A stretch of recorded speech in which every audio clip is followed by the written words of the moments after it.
Hello guys, welcome back to our new video. So on this video we are gonna look how we can connect your account to India on Tool4seller app.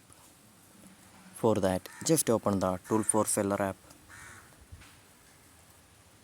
So after opening the app, here we need to go to the me option or our profile option. On the bottom right corner we can see the profile option or me option right there. Just tap on it. So here we can see the manage marketplaces option. So in the top left corner we can see the manage marketplaces option. Just tap on the manage marketplaces option.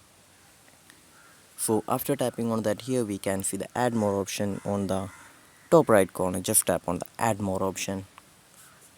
So here we can see the India option. Choose the India and then tap on the next option. So after doing that, we need to just sign in by using your email or your mobile phone number right here.